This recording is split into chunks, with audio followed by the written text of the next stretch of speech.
Hi friends, ಎಲ್ಲರೂ ಹೇಗಿದ್ದೀರಾ? Welcome to Kavya Anil YouTube channel. ಇವತ್ತಿನ ರೆಸಿಪಿ ಸ್ಪೆಷಲ್ ನಾನ್ ವೆಜ್. ಮೊದಲಿಗೆ ಹೇಗೆ ಮಾಡೋದು ಅಂತ ನೋಡೋಣ ಬನ್ನಿ. ಫಸ್ಟಿಗೆ ಈರುಳ್ಳಿ ಸಿಪ್ಪೆನೆಲ್ಲ ಬಿಡಿಸಿಟ್ಕೊಂಬಿಡೋಣ. ಅಷ್ಟರಲ್ಲಿ ನಾವು ಮಟನ್ನು ಕೂಡ ಬೇಯೋಕ್ಕೆ ಇಟ್ಕೊಳ್ಳೋಣ. ಒಂದು ಪಾತ್ರೆಗೆ ಸ್ವಲ್ಪ ಎಣ್ಣೆ ಹಾಕಿ ಇಲ್ಲಿ 1.5 kg ಮಟನ್ ತೊಗೊಂಡಿದ್ದೀನಿ. ಅದನ್ನೆಲ್ಲ ನೀಟಾಗಿ ವಾಶ್ ಮಾಡಿಕೊಂಡು ಕುಕ್ಕರ್ ಒಳಗಡೆ ಹಾಕ್ಕೊಂಡು ಸುಂಡಗಂಟ ಫ್ರೈ ಮಾಡ್ಕೊತಾ ಇರೋಣ. ನೀಟಾಗಿ ಮಿಕ್ಸ್ ಮಾಡ್ಕೊತಾ ಇದ್ದರೆ ಆ ಮಟನಲ್ಲಿರೋ ನೀರೆಲ್ಲ ಬಿಡೋ ಗಂಟ ಫ್ರೈ ಮಾಡ್ಕೊತಾ ಇರೋಣ. ಅದಕ್ಕೆ ಸ್ವಲ್ಪ ಅರಿಶಿನ ಉಪ್ಪು ಹಾಕ್ಕೊಂಡು ನೀಟಾಗಿ ಮಿಕ್ಸ್ ಮಾಡ್ಕೊಬೋದು. ಇದೇ ರೀತಿ ನಮ್ಮ ಚಾನಲಲ್ಲಿ ರೆಸಿಪೀಸ್ ಎಲ್ಲ ಬರ್ತಾ ಇರುತ್ತೆ, ನೋಡಿ. ಪ್ಲೀಸ್ ಸಪೋರ್ಟ್ ಮಾಡಿ, ಲೈಕ್ ಮಾಡಿ, ಶೇರ್ ಮಾಡಿ, ಸಬ್ಸ್ಕ್ರೈಬ್ ಮಾಡಿ. ನಾನು ಮಾಡೋ ವೀಡಿಯೋದಲ್ಲಿ ನಿಮ್ಗೆ ಅಡುಗೆ ಇಷ್ಟ ಆದರೆ ಮನೇಲಿ ಕೂಡ ಟ್ರೈ ಮಾಡಿ. ಯಾವುದೇ ನಾನ್ ವೆಜ್ ಐಟಮ್ ಮಾಡಲಿ ಸ್ಟಾರ್ಟಿಂಗ್ ಸ್ವಲ್ಪ ಉಪ್ಪು ಹಾಕಿದ್ರೆ ತುಂಬಾ ಟೇಸ್ಟಿಯಾಗಿರುತ್ತೆ. ಇಲ್ಲಿ ನಾನು 3ರಿಂದ 4 ಈರುಳ್ಳಿನ ತೊಗೊಂಡಿದ್ದೀನಿ. ಅದನ್ನೆಲ್ಲ ಮೀಡಿಯಮ್ ಸೈಜಲ್ಲಿ ಕಟ್ ಮಾಡ್ಕೊತಾ ಇದ್ದೀನಿ. ಅಷ್ಟರಲ್ಲೇ ನಾನು ಸೈಡಲ್ಲಿ ಮುದ್ದೆಗೂ ಕೂಡ ಇಕ್ಕಿದ್ದೀನಿ. ಬಿಸಿ ನೀರಿಗೆ ಸ್ವಲ್ಪ ಹಸಿಟ್ಟು ಹಾಕ್ಬಿಟ್ಟು ಮಿಕ್ಸ್ ಮಾಡಿಬಿಟ್ಟು ಇಕ್ಕಿದ್ದೀನಿ. ನೆಕ್ಸ್ಟ್ ಇದಕ್ಕೆ ಹಸಿಟ್ಟು ಹಾಕಬೇಕು. ಅಷ್ಟರಲ್ಲಿ ರೈಸ್ ಕೂಡ ಆಗಿದೆ. ಮಟನ್ ಸುಣ್ತಾ ಇದೆ, ಚೆನ್ನಾಗಿ ಸುಂಡಿದೆ. ಅಷ್ಟರಲ್ಲಿ ಖಾರ ರೆಡಿ ಮಾಡ್ಕೊಂಬಿಡೋಣ. ಈ ರೀತಿ ಫಾಸ್ಟಾಗಿ ನಾವು ಯಾವ್ದಾರ ರೆಸಿಪೀಸ್ ಮಾಡುವಾಗ ಈ ರೀತಿ ಟ್ರಿಕ್ಗಳನ್ನ ಯೂಸ್ ಮಾಡಿದ್ರೆ ಬೇಗ ಆಗುತ್ತೆ, ಎಲ್ಲ ಐಟಮ್ಸು ಬೇಗ ಆಗುತ್ತೆ. ನೆಕ್ಸ್ಟ್ ಇಲ್ಲಿ ನಾನು ಈರುಳ್ಳಿ ಮಸಾಲೆ ಖಾರ ರುಬ್ಕೊಳ್ಳೋಕ್ಕೆ ಮಿಕ್ಸಿ ಜಾರ್ಗೆ ದಪ್ಪದಾಗಿ ಹೆಚ್ಚಿರೋ ಈರುಳ್ಳಿ, ಸ್ವಲ್ಪ ಬೆಳ್ಳುಳ್ಳಿ, ಶುಂಠಿ, ತೊಳೆದಿಟ್ಕೊಂಡಿರೋ ಅಂಥ ಕೊತ್ತಂಬರಿ, ಸ್ವಲ್ಪ ಚಕ್ಕೆ ಪುಡಿನ ಹಾಕ್ಕೊಂಡು ರುಬ್ಕೊಳ್ಳೋಣ.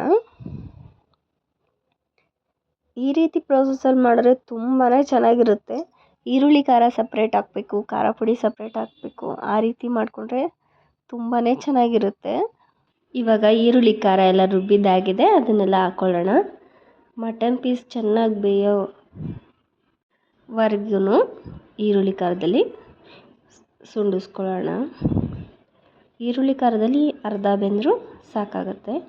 ಈರುಳ್ಳಿ ಖಾರ ಬೇಯ್ತಾ ಇದೆ. ನೆಕ್ಸ್ಟು ನಾವಿಲ್ಲಿ ಅರ್ಧ ಉಳ್ಕಾಯಿನ ತುರಿದಿಟ್ಕೊಳ್ಳೋಣ. ಅದೇ ಮಿಕ್ಸಿ ಜಾರ್ಗೆ ಅರ್ಧ ಉಳ್ಕಾಯಿನ ಹಾಕ್ಕೊಂಡು ಅದಕ್ಕೆ 2 ಟೊಮೆಟೊ ಹಾಕ್ಕೊಂಡು ರುಬ್ಕೊಳ್ಳೋಣ.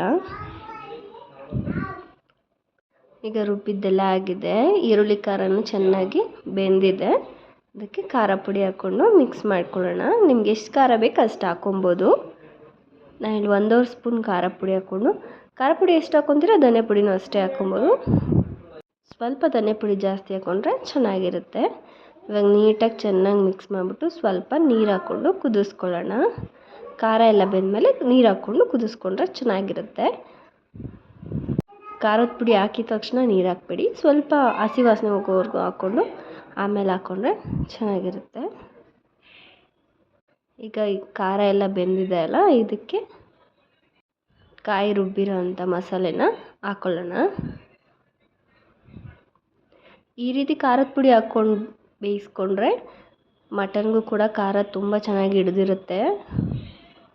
ಇಲ್ಲಾಂದರೆ ಬರೀ ಸಾಂಬಾರಿಗೆ ಮಾತ್ರ ಖಾರ ಹಿಡ್ದಿರುತ್ತೆ. ಮಟನ್ ಸಾಂಬಾರು ಎರಡಕ್ಕೂ ಹಿಡಿದ್ರೆ ಮಟನ್ ಸಾರು ಸೂಪರಾಗಿರುತ್ತೆ. ಅದು ಚೆನ್ನಾಗಿ ಮಿಕ್ಸ್ ಮಾಡ್ಕೊಳ್ಳೋಣ. ಆ ಕಡೆ ಮುದ್ದೆನೂ ಕೂಡ ಕುದೀತಾ ಇದೆ. ಇದಕ್ಕೆ ರುಚಿಗೆ ತಕ್ಕಷ್ಟು ಉಪ್ಪು ಹಾಕ್ಕೊಳ್ಳೋಣ. ಸ್ಟಾರ್ಟಿಂಗು ಹಾಕ್ಕೊಂಡಿರ್ತೀವಿ, ನೀವು ನೋಡಿ ಹಾಕ್ಕೊಳ್ಳಿ. ಹಾಕ್ಕೊಂಡು ಲಿಡ್ನ ಕ್ಲೋಸ್ ಮಾಡಿ 1 ವಿಷಲ್ ಕೂಗಿಸ್ಕೊಂಡ್ರೆ ಸಾಕು. ಬೇಕು ಅಂದರೆ 2 ವಿಷಲ್ ಕೂಗಿಸ್ಕೊಳ್ಳಿ. ಮಟನ್ ಮೇಲೆ ಡಿಪೆಂಡ್ ಆಗಿರುತ್ತೆ. ಆಲ್ರೆಡಿ ಮುದ್ದೆ ಕೂಡ ಬೆಂದಿದೆ. ಮುದ್ದೆನೂ ಕೂಡ ಕಟ್ಕೊಂಬಿಡೋಣ.